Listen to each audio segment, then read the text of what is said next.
ئەوانەش ناگۆڵی جێگرە شو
تابڵی یاریەکی بۆ ئێمە زۆر گرنگ بوو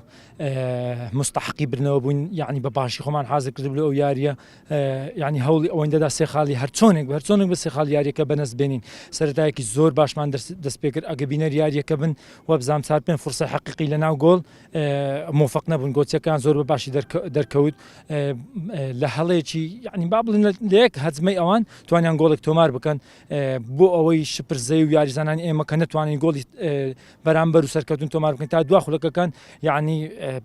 کۆنتترۆل یاریەکەمان کردو بەڵام موفق نەبووین لە دوا خولەکەکان توانیمان سوپاس بۆخوای گەورە